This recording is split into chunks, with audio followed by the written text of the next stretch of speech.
Hello everyone. Today we are here to discuss the most fundamental topic of physiology that is homeostasis.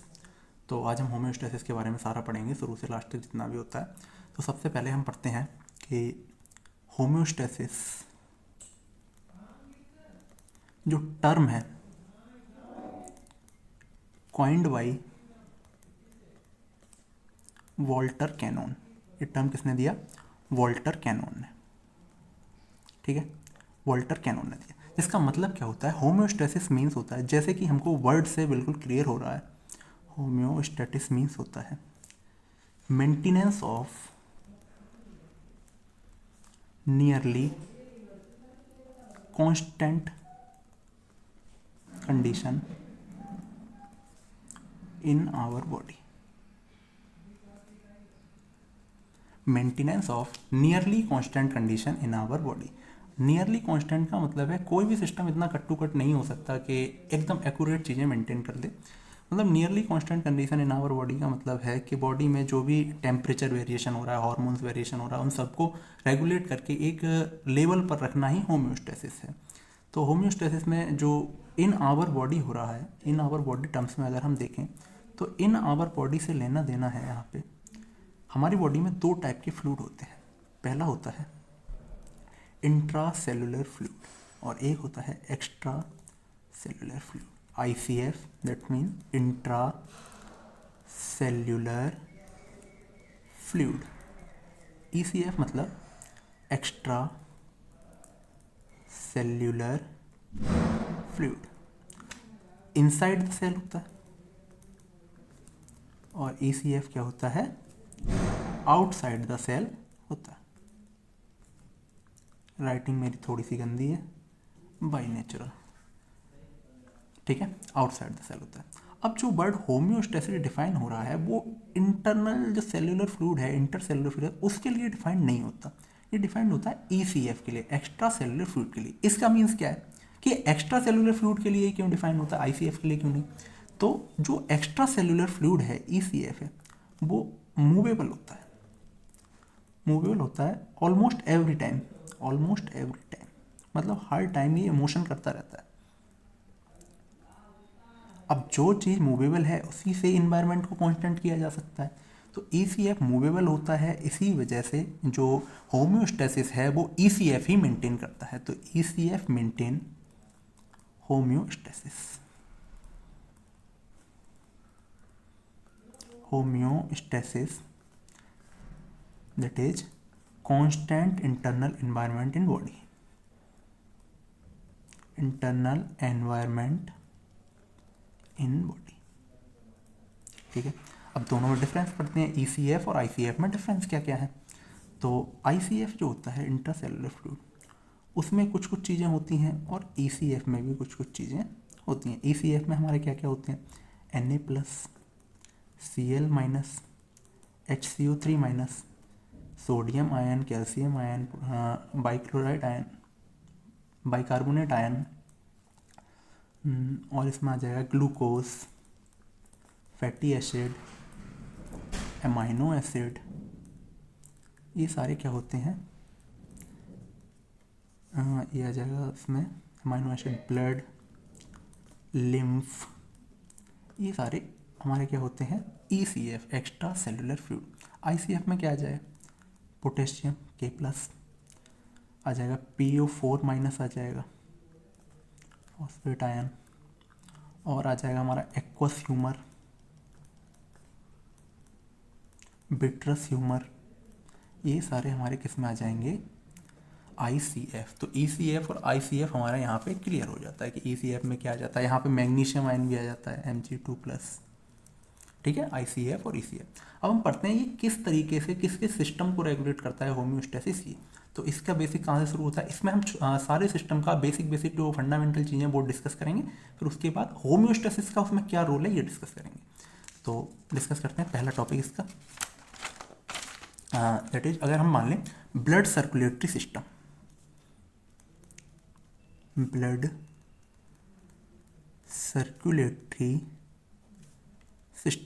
Circulatory system में ये कैसे work करता है? तो इसमें समझने के लिए ये जो हमारा बहुत बेसिक डायग्राम जो होता है, हमेशा से हम पढ़ रहे हैं 12th क्लास से, हमारे हार्ट का डायग्राम। 4 चैम्बर हार्ट होता है हमारा, right atrium, left atrium, right ventricle, left ventricle, ठीक है। अब हम जानते हैं, मान लो ये हमारे लंग्स हैं और जस्ट इमेजिन ये क्या है, टिश्यू है। टिश्यू लेवल पे मेटाबॉलिक रिएक्शन चल रही है, लंग्स से ऑक्सीजन आ रहा है हमारे टिश्यू तक, ठीक है। तो जो ऑक्सीजनेटेड ब्लड होता है वो आता है हमारे लेफ्ट आर्ट्रियम में, और लेफ्ट आर्ट्रियम से जो ऑक्सीजनेटेड ब्लड होता है वो कहाँ जाता है, हमारे टिश्यू में, ठीक है। टिश्यू से जो डीऑक्सीजनेटेड ब्लड होता है वो कहाँ जाता है, राइट आर्ट्रियम में, ठीक है। और राइट वेंट्रिकल से जो डीऑक्सीजनेटेड ब्लड होता है कहाँ जाता है, लंग्स में।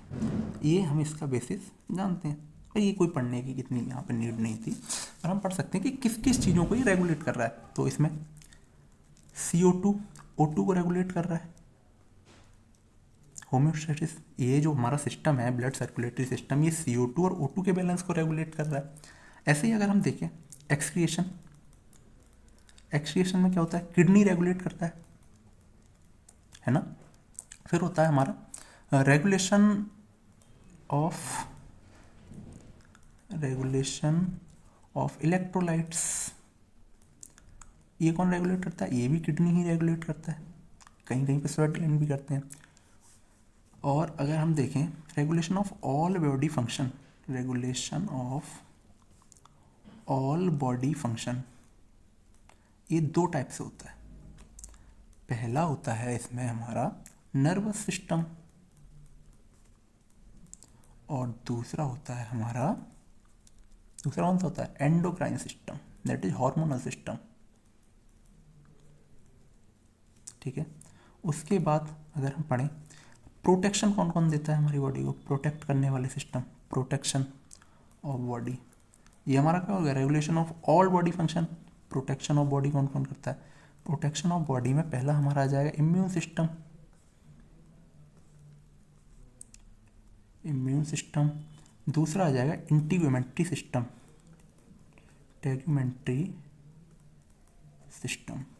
ये 2 टाइप के सिस्टम हमारी बॉडी को प्रोटेक्ट करते हैं। यहाँ तक हमने ये पढ़ लिया कि किस तरीके से बॉडी फंक्शन को क्या किया जाता है, रेगुलेट किया जाता है, ठीक है। इसके बाद पढ़ते हैं कि होम्योस्टेसिस में कंट्रोल कैसे करते हैं, होम्योस्टेसिस में सिस्टम को कैसे कंट्रोल किया जाता है ये, ठीक। तो अब हम पढ़ते हैं, हमारा अगला हेडिंग होगा इसमें कंट्रोल ऑफ होम्योस्टेसिस, मतलब होम्योस्टेसिस का कंट्रोल कैसे होता है। तो होम्योस्टेसिस कंट्रोल के लिए 3 कंपोनेंट होते हैं, 3 कंपोनेंट्स फॉर होम्योस्टेसिस। ये कौन कौन से होते हैं, पहला कंपोनेंट होता है हमारा रिसेप्टर,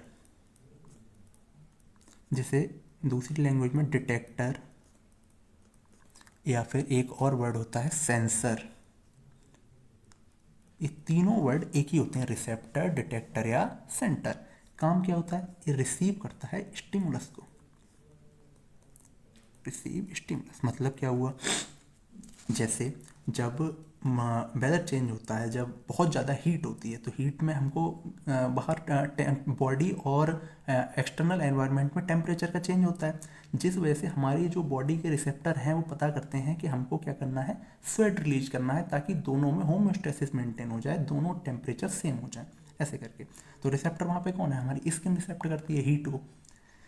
ऐसे इसी में दूसरा जो कंपोनेंट है, सेकंड कंपोनेंट, वो होता है हमारा कंट्रोल सिस्टम।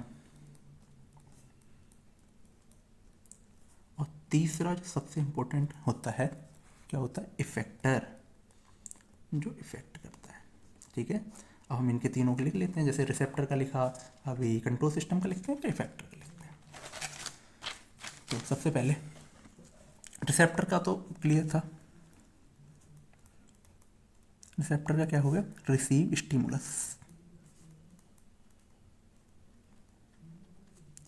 दूसरा हमारा कंट्रोल सिस्टम, कंट्रोल सिस्टम में क्या होता है, कंट्रोल सिस्टम को perceive the information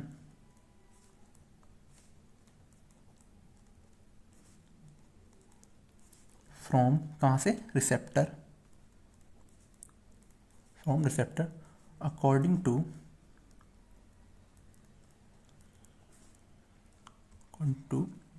message of receptor.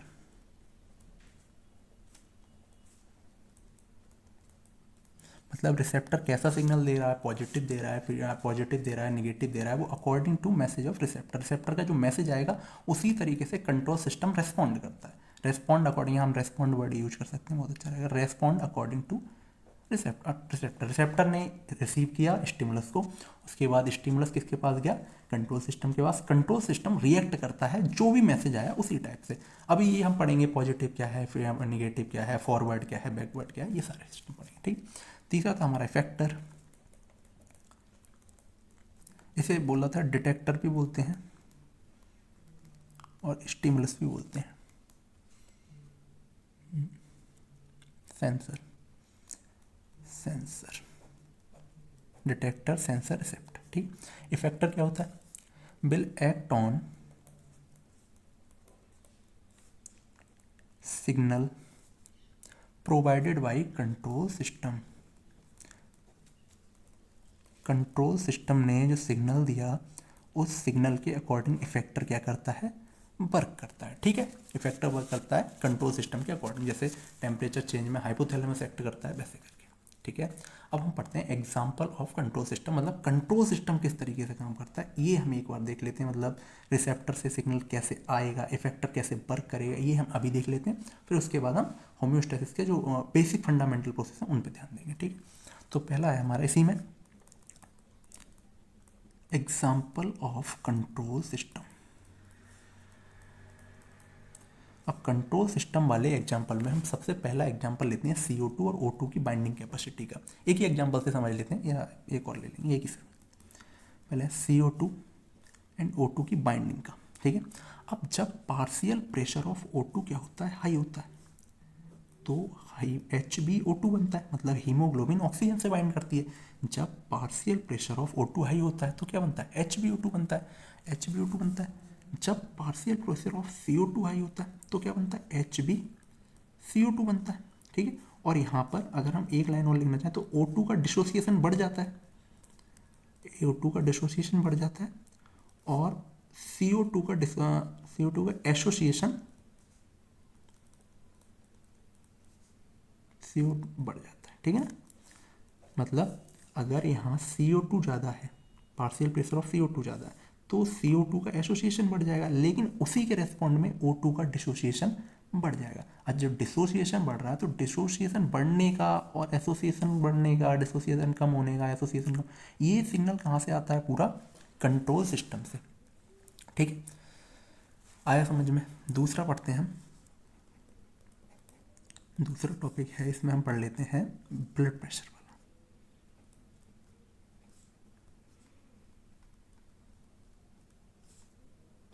मतलब ये HB है, HB के पास कुछ भी ऐसा नहीं है जो डिटेक्ट कर पाए ऑक्सीजन है या CO2 है। ये बाइंडिंग और एसोसिएशन, ये कैपेसिटी जो है सारी डिसाइड हो रही है किससे, हमारे कंट्रोल सिस्टम से। कंट्रोल सिस्टम डिसाइड कर रहा है। जब वहाँ पार्शियल प्रेशर O2 ज़्यादा है तो रिसेप्टर वहाँ से सिग्नल ले रहा है, स्टिमुलस ले रहा है और वो कहाँ भेज रहा है, कंट्रोल सिस्टम को। और कंट्रोल सिस्टम जो है वो वर्किंग दे रहा है, इफेक्ट दे रहा है कि भाई O2 ज़्यादा है तो O2 से ज़्यादा बाइंड करो। दैट इज HbO2 की बाइंडिंग कैपेसिटी वहाँ सबसे ज़्यादा होती है, HB और O2 की। आया समझ, आसान है। दूसरा पढ़ते हैं ब्लड प्रेशर। ब्लड प्रेशर जो वर्क करता है वो पड़ता है कैरोटिक आर्टरी और ऑर्टिक नोच में। ऑर्टिक नोच, कैरोटिक आर्टरी कहाँ होती है, हमारी गर्दन के पास। ऑर्टिक नोच कहाँ होती है, हमारा जो हार्ट होता है, हार्ट में जो गोल सा पाइप नजर आता है, डेट इन ऑर्टिक नोच। ठीक है, अब होता क्या है, जस्ट मानो कहीं पे ब्लड प्रेशर बढ़ा, BP इंक्रीज हुआ। ठीक है, इंक्रीज हुआ तो वॉल्स ऑफ आर्टरी जो है वो स्ट्रेच होंगी। वॉल्स ऑफ आर्टरी क्या होंगी, stretch. Walls of artery stretch होती हैं, यहाँ बैरो रिसेप्टर होते हैं। आर्टरी की जो वॉल्स होती हैं उसमें क्या होते हैं, बैरो रिसेप्टर। बैरो रिसेप्टर नाम से याद हो जाएगा, बैरोमीटर क्या नापता है, प्रेशर नापता है, तो बैरो रिसेप्टर। बैरो रिसेप्टर क्या होंगे, ये जब वॉल्स ऑफ आर्टरी स्ट्रेच हुई तो बैरो रिसेप्टर के पास सिग्नल चला गया। बैरो रिसेप्टर के पास सिग्नल दिया, बैरो रिसेप्टर ने स्टिमुलस लिया। स्टिमुलस रिसीव किया और किसको भेजा, कंट्रोल सिस्टम, और इसका कंट्रोल सिस्टम क्या होता है, मेडुला। ठीक है, इंपॉर्टेंट है। ब्लड प्रेशर के केस में कंट्रोल सिस्टम कौन होता है, मेडुला। ठीक है, फिर इससे क्या हुआ, मेडुला से सिग्नल दिया बेसो मोटर कंट्रोल पे, सो मोटर कंट्रोल,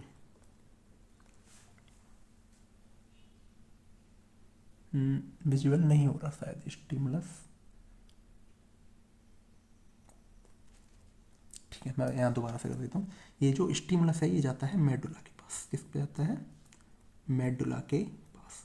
तो इस केस में मेडुला हमारा क्या हो गया, मेडुला हो गया हमारा कंट्रोल सिस्टम, मतलब कंट्रोल सेंटर। सुनो क्या हुआ, जब ब्लड प्रेशर बढ़ा, ब्लड प्रेशर इंक्रीज हुआ, जिससे बॉल्स ऑफ आर्टरी क्या हुई, स्ट्रेच हुई। बॉल्स ऑफ आर्टरी स्ट्रेच हुई तो आर्टरी की बॉल्स में क्या होते हैं, बैरो रिसेप्टर। बैरो रिसेप्टर ने जो स्टिमुलस गया वो किसके पास गया, कंट्रोल सेंटर के। सबसे पहले किसके पास आता है, रिसेप्टर के पास, रिसेप्टर के बाद कंट्रोल सेंटर। कंट्रोल सेंटर कौन है हमारा, मेडुला। मेडुला क्या है हमारा, कंट्रोल सेंटर। अब कंट्रोल सेंटर रेस्पॉन्ड करेगा अकॉर्डिंग टू स्टिमुलस। कैसे रेस्पॉन्ड करना, रेस्पॉन्स कितने टाइप के होते हैं वो आगे पढ़ेंगे। ठीक, मेडुला क्या है, कंट्रोल सेंटर। कंट्रोल सेंटर जो है वो रिस्पॉन्ड करेगा और बेसो मोटर सेंटर बनाएगा। बेसो मोटर सेंटर के पास क्या जाएगा, सिग्नल, बेसो मोटर सेंटर। ठीक है, यहाँ के बाद फिर नंबर ऑफ इम्पल्स जो होंगे वो कम हो जाएंगे और इससे यहाँ बीपी क्या हो जाएगा, कम हो जाएगा। आया समझ में, आसान है, कोई हैवी चीज़ नहीं है इसमें, बस इतना सा हमको याद करना है। देखो ये वाला समझ आ गया कि HB और O2 है, उसके पास ऐसा कुछ भी नहीं है कि वो डिसाइड करे कि बाइंडिंग कब किससे करनी है। डिपेंड किस पर कर रहा है, जहाँ partial pressure of O2 high है वहाँ पर जो स्टिमुलस है वो जा रहा है और कंट्रोल सेंटर सिग्नल दे रहा है कि अब O2 ज़्यादा है तो O2 के साथ बाइंडिंग कैपेसिटी ज़्यादा करो, तो वहाँ पर HbO2 बन रहा है। अगर CO2 ज़्यादा है तो CO2 का एसोसिएशन वहीं पर बढ़ गया HB के साथ और डिसोसिएशन O2 का बढ़ गया, है ना। ये क्या है, ब्लड प्रेशर वाला। ब्लड प्रेशर जब बढ़ता है तो वॉल्स ऑफ आर्टरी स्ट्रेच होती हैं, जिससे बैरो रिसेप्टर से सिग्नल जाता है, स्टिमुलस जाता है, स्टिमुलस जाता है कंट्रोल सेंटर के पास, दैट इज मेडुला। और मेडुला में क्या होता है, बेसो मोटर सेंटर होते हैं, जिससे बीपी क्या हो जाता है, कम हो जाता है। यहाँ तक बिल्कुल क्लियर है। तो हम लोग डिस्कस कर रहे थे रेस्पॉन्स ऑफ कंट्रोल सिस्टम।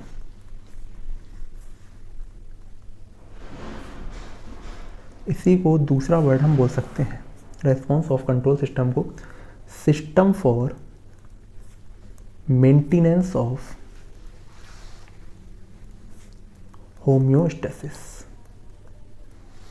ये दो टाइप का होता है, एक तो होता है फीड फॉरवर्ड सिस्टम, एक होता है फीडबैक सिस्टम। अब फीड फॉरवर्ड सिस्टम तो हमारे सिलेबस में नहीं है BAMS वाले में, पर थोड़ा सा हम इसको डिस्कस करेंगे। फीडबैक सिस्टम जो है वो हमारे सिलेबस में दिया है और हमको इस पर अच्छे से डिस्कस करना है। फीडबैक जो सिस्टम होता है वो दो टाइप का होता है, एक तो होता है पॉजिटिव फीडबैक, एक होता है निगेटिव फीडबैक। पॉजिटिव फीडबैक और निगेटिव फीडबैक। अब पॉजिटिव फीडबैक से क्या समझें, निगेटिव फीडबैक से, पॉजिटिव वर्ड से पता लग जाएगा, निगेटिव वर्ड से बिल्कुल क्लियर हो जाएगा, वर्ड्स में ही पूरा छुपा हुआ है उसका डेफिनेशन वगैरह। फीड फॉरवर्ड सिस्टम क्या होता है, इस पर थोड़ा सा पढ़ लेते हैं। जैसे ये फीडबैक सिस्टम जो होता है ना, इसमें थोड़ा टाइम गैप होता है, टाइम लैग प्रेजेंट होता है। इसमें स्टिमुलस रिक्वायर्ड होता है, आपके नोट्स भी ऐसे ही बन जाए आसानी से, छोटे छोटे। टाइम लैग प्रेजेंट होता है, स्टिमुलस रिक्वायर्ड होता है। फीड फॉरवर्ड सिस्टम जो होता है इसमें नो टाइम गैप होता है, नो टाइम गैप, और इसमें स्टिमुलस क्या होता है, अब्सेंट होता है। ये याद रखने की चीज़ है, स्टिमुलस, ठीक है। इसी को एंटीसिपेटरी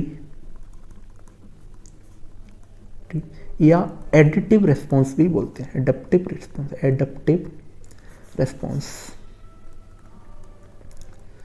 एंटीसिपेटरी रेस्पॉन्स या एडप्टिव रेस्पॉन्स भी इसी को बोलते हैं। इसके दो एग्जाम्पल हैं, आप याद कर लो। पहला है सिपेलिक फेज ऑफ गैस्ट्रिक सिक्रीजन, समझाऊंगा क्या होता है। सिपेलिक फेज ऑफ गैस्ट्रिक सिक्रीजन, पहला एग्जाम्पल। दूसरा एग्जाम्पल होता है इसका एंटीसिपेटरी ट्रैकीकार्डिया। Anticipatory tachycardia. ठीक है, ये क्या होता है anticipatory tachycardia?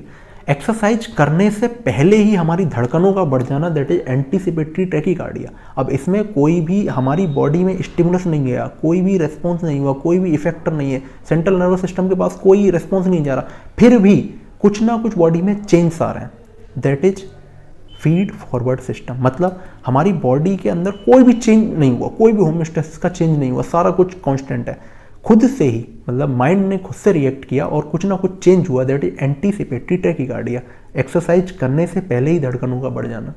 Cephalic face of gastric सिक्रीजन, हम जब भी कुछ खाना देखते हैं, मुंह में पानी आना, दैट इज वैसे कुछ ना कुछ चेंज हमारे स्टमक में भी होते हैं। वो जो स्टमक चेंज है वो सिफेलिक फेस ऑफ गैस्ट्रिक सिक्रीजन है। हमको इतना डिस्कस इसमें नहीं करना है क्योंकि हमारे सिलेबस का पार्ट नहीं है। हमारे सिलेबस का पार्ट क्या है? पॉजिटिव फीडबैक सिस्टम और निगेटिव फीडबैक सिस्टम। अब जो मेन है वो है निगेटिव फीडबैक सिस्टम। मतलब यहाँ नोट लिखते हैं हम, एक इम्पोर्टेंट है, only negative feedback system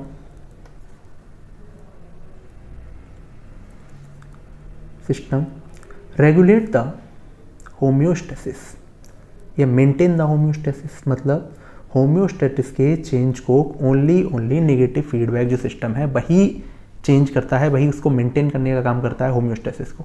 positive feedback system ऐसा कोई भी काम नहीं करता। मतलब पॉजिटिव फीडबैक सिस्टम का होम्योस्टेसिस में कोई भी रोल नहीं है। होम्योस्टेसिस में रोल किसका है? निगेटिव फीडबैक सिस्टम का। अब इस पे पढ़ते हैं निगेटिव फीडबैक सिस्टम क्या होता है। तो निगेटिव फीडबैक सिस्टम यहाँ देखते हैं। I think negative feedback system नहीं आया, ठीक है, यहाँ लिख देता हूँ मैं ये नोट। जो फीडबैक सिस्टम होता है उसमें क्या होता है? टाइम लैग प्रेजेंट होता है और इसमें स्टिमुलस रिक्वायर्ड होता है, और इसमें हमारे फीड फॉरवर्ड में स्टिमुलस एब्सेंट होता है। नोट क्या है हमारा? नोट हमारा जो मोस्ट इंपॉर्टेंट है, ओनली निगेटिव फीडबैक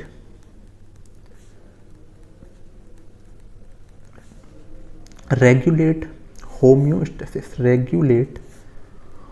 होम्योस्टेसिस। आया समझ? अब इसका हम एग्जाम्पल करके देखेंगे, ये एग्जाम्पल समझेंगे कि कैसे रेस्पॉन्ड कर रहे हैं। ठीक है, समझते हैं।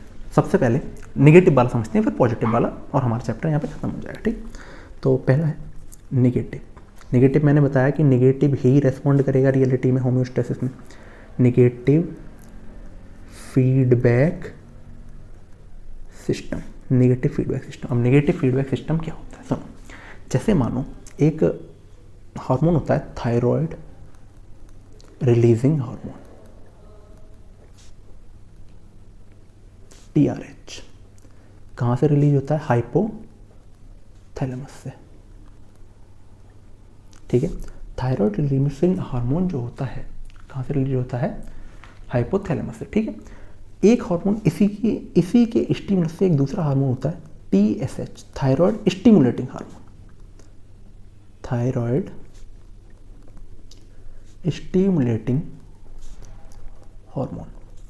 स्टिमुलेटिंग हार्मोन जो होता है उसमें क्या क्या होता है? वो कहाँ से रिलीज होता है? पोस्टीरियर पिट्यूटरी से। जो थायराइड अब जो है ये रिलीज करता है T3 एंड T4। T3 और T4 कौन रिलीज करता है? Thyroid stimulating. अब होता क्या है? नेगेटिव फीडबैक का मतलब क्या है? जब थायराइड की कमी हुई बॉडी में तो जो रिसेप्टर्स हैं उनसे सिग्नल जाएगा किसके पास? इसके पास, हाइपोथैलेमस के पास। हाइपोथैलेमस से सिग्नल किसके पास जाएगा?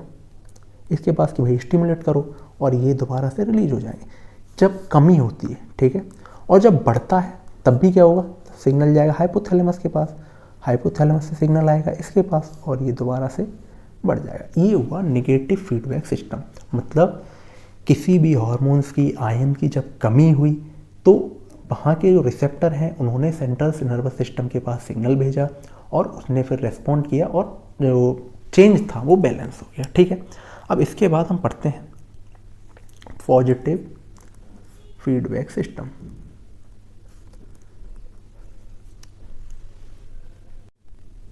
तो हम लोग अब पढ़ रहे हैं पॉजिटिव फीडबैक सिस्टम। ठीक है, इसमें ब्लड क्लॉटिंग वाला भी हमारा एग्जाम्पल आ जाएगा। ब्लड क्लॉटिंग जो भी हमने कुछ देर पहले ही पढ़ा था। नहीं ब्लड क्लॉटिंग नहीं, blood sugar regulation, blood clotting वाला जो आएगा वो पॉजिटिव में आएगा। ब्लड शुगर रेगुलेशन नहीं दिख रहा होगा, यहाँ लिख देते हैं। निगेटिव में जो एग्जाम्पल आएंगे वो आएंगे हमारे temperature regulation, blood sugar regulation,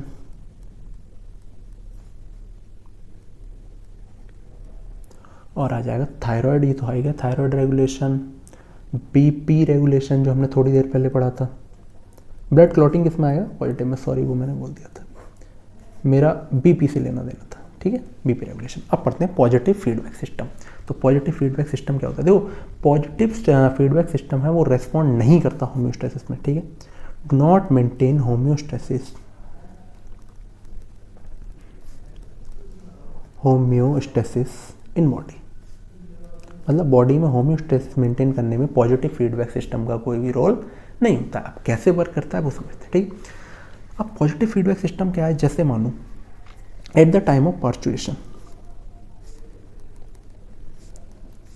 parturition मतलब प्रसव के समय, डिलीवरी के समय, पार्चुरेशन, ठीक है, क्या होता है? ये यूटेरस है, बॉम्ब शेप यूटेरस होता है, यूटेरस, ये रहा सर्विक्स, सर्विक्स और ये यूटेरस, बेबी कहाँ है? यूटेरस में, बेबी को बाहर जाना है। तो यहाँ पर जो रिसेप्टर है, जो रिसेप्टर है वो सिग्नल भेजेंगे कहाँ? CNS के पास, मतलब सेंट्रल नर्वस सिस्टम के पास, ठीक है।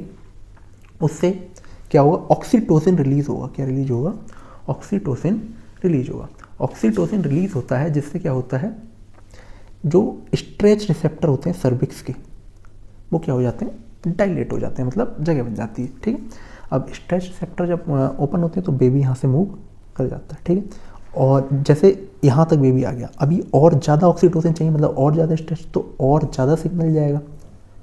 जितना ज़्यादा सिग्नल जाएगा उतना ज़्यादा ऑक्सीटोसिन आएगा, जितना ज़्यादा सिग्नल जाएगा उतना ज़्यादा ऑक्सीटोसिन आएगा, मतलब पॉजिटिव ही होता रहेगा, बढ़ता ही रहेगा, बढ़ता ही रहेगा, बढ़ता ही रहेगा। आया समझ में? तो ये यहाँ पर तो हेल्प कर रहा है, यहाँ तो हेल्पफुल है ना। एक कंडीशन और सोचते हैं, सेकंड कंडीशन, जस्ट इमेजिन एक पर्सन है जिसके अंदर 5 लीटर ब्लड है ना, उसका एक्सीडेंट हो जाता है, 2 लीटर ब्लड उसका क्या हुआ? लॉस हो गया, 2 लीटर ब्लड लॉस हो गया। कितना बचा? 3 लीटर, है ना। अब 3 लीटर ब्लड जो है वो हार्ट के पास गया, हार्ट ने पंप किया।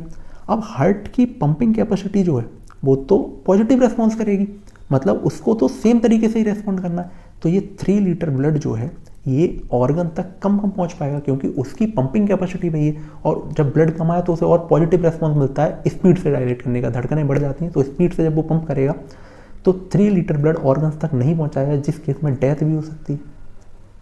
आया समझ में? तो ये होम्योस्टेसिस थोड़ी ना हुआ, ये भी होम्योस्टेसिस नहीं हुआ, बढ़ा ही जा रहा है, बढ़ा ही जा रहा है, तो होम्योस्टेसिस थोड़ी ना हुआ, ये होम्योस्टेसिस भी नहीं हुआ। ये तो मतलब बेसिक बात, पॉजिटिव फीडबैक जो है वो रेस्पॉन्ड नहीं करता। रेस्पॉन्ड कौन सा करता है? निगेटिव फीडबैक, ठीक है। अब हमें पॉजिटिव भी समझ में आ गया, निगेटिव भी समझ में आ गया। निगेटिव के हमने जैसे एग्जांपल की, वैसे कुछ एग्जांपल हम पॉजिटिव के लिख लेते हैं। जैसे लैक्टेशन आ गया, एक तो एक पार्चुरेशन आ गया पहला, दूसरा लैक्टेशन हो जाता है। जितना ज़्यादा बेबी शक करेगा उतना ज़्यादा, अब ऐसा भी नहीं मैं बोल रहा हूँ जितना ज़्यादा करेगा करता ही रहेगा तो करता ही रहेगा, मतलब निकलता ही नहीं रहेगा, ऐसा नहीं। लैक्टेशन। तीसरा LH सर्ज, कहाँ पर होती है? Follicular face, follicular face of menstrual cycle में LH सर्ज होता है, ठीक है। फोर्थ वन हम याद कर सकते हैं ब्लड क्लॉटिंग, अभी बोला था। तो ये जो है ये सारा जितना भी है ये रहा हमारा होम्योस्टेसिस के बारे में हमने कंप्लीट डिस्कस किया। बेसिक इतना सा पढ़ लोगे पूरा हो जाएगा होम्योस्टेसिस, ठीक है। इसमें एडप्टिव वाला जो है, एडप्टिव या फीड फॉरवर्ड सिस्टम, वो हमको डिस्कस नहीं करना है, अगर होता तो वो भी डिस्कस करते। ये that's all about homeostasis. Thank you so much.